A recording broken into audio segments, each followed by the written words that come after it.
ఉన్నటువంటి మహానుభావుడు శ్రీరామ శర్మ ఆచార్య గారు ఆధ్యాత్మిక కొత్త గొప్ప తెలిసి ఉండవచ్చు, కానీ ఇన్నాడు నేను చేసిన ఆధ్యాత్మిక కరెక్ట్ కాదని మీకు అనిపించేటట్టు నిర్మాణం చేశారు.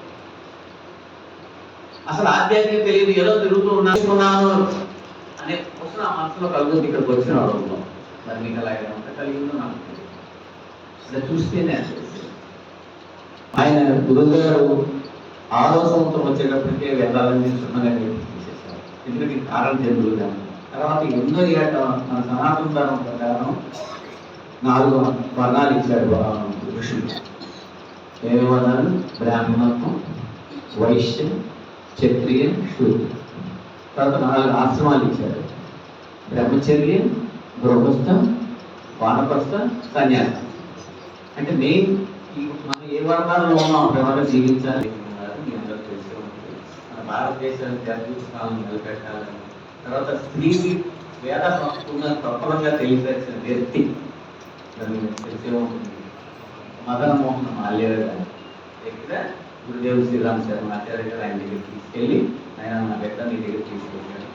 దీక్ష అని ఉదయం 2:1 కనుక ఆలోచించే ఆయన దీక్షని అమృత కలసం దీక్షించాను. ఈ రోజు నుంచి గాయత్రి మంత్రాన్ని 3-4 తప్పనిసరిగా చేసుకుంటూ ఉండాలి. ఇంకా ఆయన డౌట్స్ అడిగారు, తీసుకున్నారు. 26 సంవత్సరాలు వచ్చిన ఆయనకి ఆ రోజు వసంత కలిసి ఆ రోజు ఇలా జపం చేసుకుంటూ ఉండగా ఆయన దీపంలో ఆయన గురుదేవుడికి దర్శనమిస్తారు. చూసే ఉంటారు.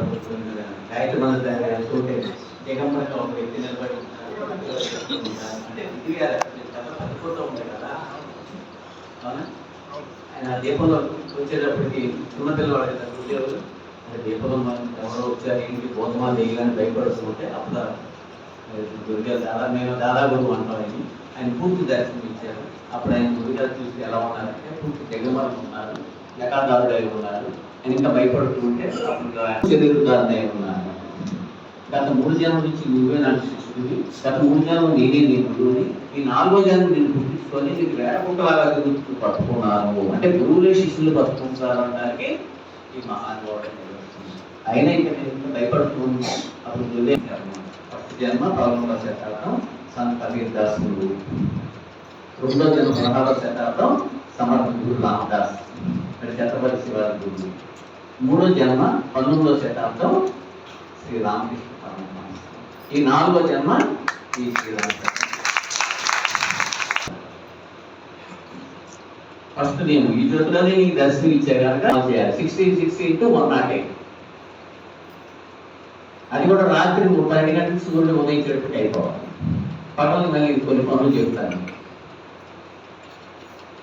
3వదేమో మీ తండ్రి, మీ గురుగారు తండ్రి జమీందారులు అన్నమాట, వేద పండితులు. ఆయన రాజుల దగ్గర డబ్బు తీసుకెళ్ళి దగ్గర అయిపోయేసుకోవడానికి. ఇక ఆఖరినేమో ఇప్పుడు దాకా నువ్వేం ఆహారం తీసుకుంటున్నావు నాకు తెలియదు, కానీ రేపు నుంచి నీకు గో సంస్కారిత ఆహారంతోనే 24 సంవత్సరాలు నీ ఆహారం చేయాలి. గో సంస్కారిత ఆహారం. గో సంస్కారిత ఆహారం అంటే తెలుగు ఎమలు కనుక గోవులు ఉండేవి. రోజు ఒక గోవు స్నానం చేయించి దానికి పూజ చేసి 1 కేజీ జొన్నలు తినిపించాలి, లేదా గోధులను తినిపించాలి. 2వ రోజు గోమయంలో అంటే ఆవు పేడలో అరక్కోకుండా 2వ రోజు అరక్కోకుండా వచ్చి గింజలను ఏరుకోవాలి, దాన్ని గోమూత్రంలో కడుక్కోవాలి. కడుక్కోవడానికి ఎండబెట్టి పిండి చేసుకొని రొట్టి చేసుకొని డిప్పిలి మీద కాల్చుకొని దానిలో ఉప్పు, తీపి, పులుపు, నెయ్యి, నూనె లేకుండా 24 సంవత్సరాలు ఆహారం. గంగాధరం నెక్స్ట్ వచ్చిన కావచ్చు. ఈ నా షరతులు ఓకే అనుకుంటే నేను నా గురువు అన్నా నా 3 జన్మలు చూపించావు, అన్ని నువ్వే నడిపించుకున్నావు, నాకేం